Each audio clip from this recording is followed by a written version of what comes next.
For me, Jenny lives in a space that is totally contemporary. She feels so of the moment and has done always. She felt of the 90s. She feels of the early 2000s. She feels of now. Sotheby's is the temporary custodian of some of the world's most rare, remarkable and coveted art and objects. In each episode, we'll be exploring the significance and journey of an extraordinary work told by those who know it best. This is The Specialist. On today's episode, we explore the alchemy of industry experience, market intelligence, and a true passion for art, and how these factors converged in the landmark sale of Jenny Saville Shadow Study. Ottilie Windsor is head of contemporary art in London. Before joining Sotheby's, she made her name in the worlds of music and art, at Neville Holt Festival and then at Mega Gallery Gagosian. It was at the latter that she first crossed professional paths with Jenny Saville. Ottilie had negotiated the loan of a Rembrandt self-portrait from Kenwood House and invited artists, including Saville, to create work in response to the painting. Let's join Ottilie now with more. When I thought about leaving the gallery I worked for, it was hard to imagine stepping into another space that did a similar thing. And one of the many things that I found exciting about the possibilities of Sotheby's was being able to deal with the same work in addition to others, but really being able to talk about some of the wonderful art and artists that I'd worked with previously. So I had been really excited about the record and history that Sotheby's had, particularly with Jenny Saville. Sotheby's had set the record for not just a painting by Jenny, but a living female artist. It felt like there was a world to explore. It felt like that archive of information was held by Sotheby's.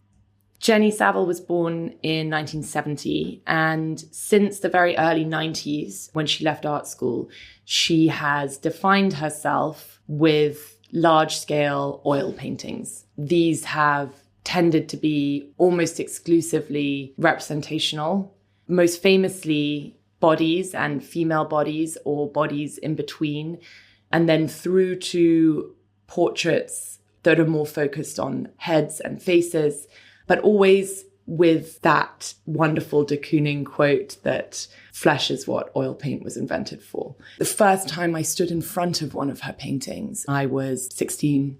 There are moments in your life where you're very raw and exposure to certain things has more impact, perhaps, than it might at other moments in your life. And I think as a 16-year-old girl, standing in front of something that exposes flesh and taking up space literally on the wall, but also this experience where nothing exists but that sort of physicality. Her career was pretty stratospheric, really.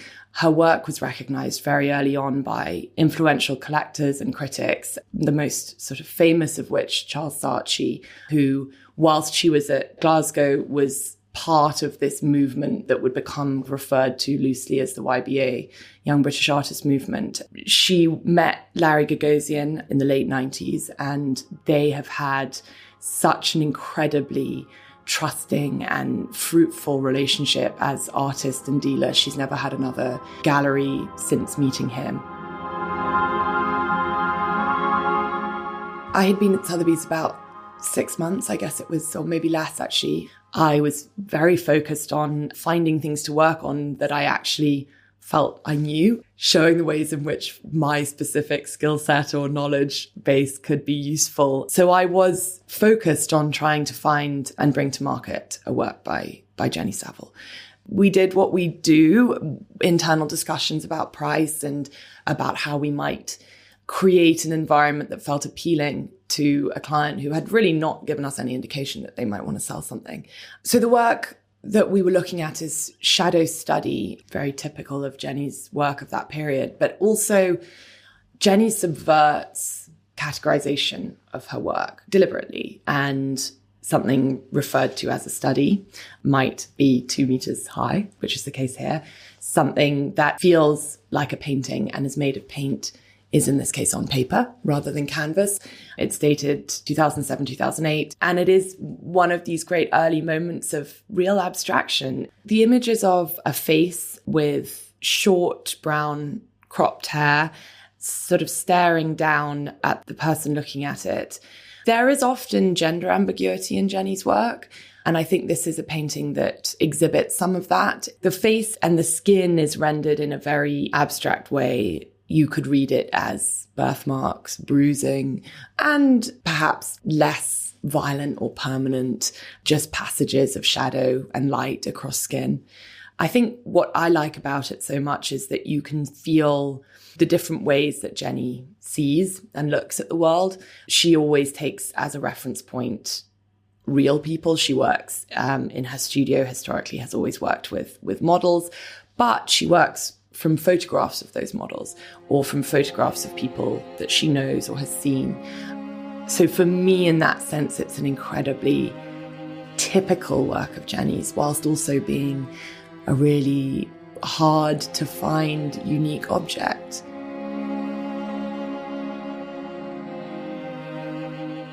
It was my second marquee evening sale at Sotheby's. And what had happened was that a client of mine had agreed to offer an irrevocable bid on this painting. An irrevocable bid in its most basic terms is when a buyer agrees ahead of an auction to bid up to a certain level. What they get in return for the certainty of their hand in the air at a particular level is any amount of money the picture makes over their bid, they then share with the seller. That is really a leap of market faith, and it enabled us to bring a number to the seller that felt compelling enough to bring this painting to market. We put an estimate of £2 to £3 million on the work, which is an estimate, as always, that's informed by a number of specialists in conversation. But it did feel, I have to say, like a big estimate for a work on paper. The work also had history at auction. It had been bought for about £500,000, not so many years ago. And so it was also an enormous uplift on that purchase price. In the end, it sold for £3.5 million, so above its high estimate. In excess of two bidders means that you really have got something exciting and you really have priced it correctly because there were multiple people bidding. I would say that trust is fundamental to our business. If you are doing your job properly, you are honest, opinionated, and when you are allowed, which is not always, to be a true part of helping somebody build a collection, of helping somebody select which works they're going to live with, which works are going to define their taste as a collector, you have to be authentic. We are talking about a relationship or a transaction when we're talking about art collecting, which is about two different things. It's about business and it's about taste and connoisseurship. And in the best possible case, you're delivering excellent business terms for your clients and an excellent experience, but you're also making sure that you're delivering them the best opportunities. It might be the most expensive thing they've ever bought, but it's also the thing they've wanted more than anything else, and you've managed to find it for them. None of this works without trust. And for me, the job satisfaction from this business is having those relationships.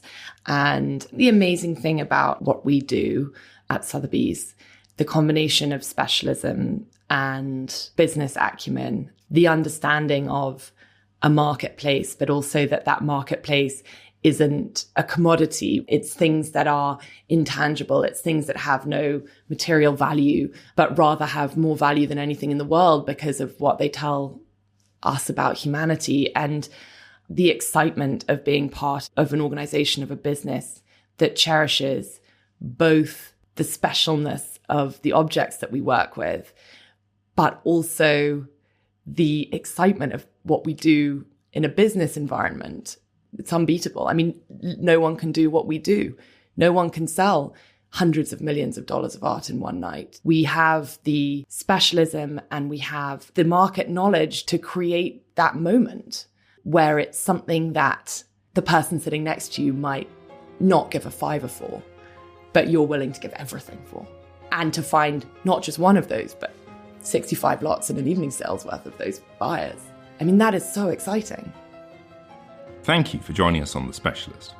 This has been brought to you by Sotheby's Financial Services. SFS offers asset-based loans to unlock the value of your fine art, automobiles, and other luxury collectibles. To step further into the world of Sotheby's, visit any one of our galleries, which are open to the public. Go to sotheby's.com to find out more.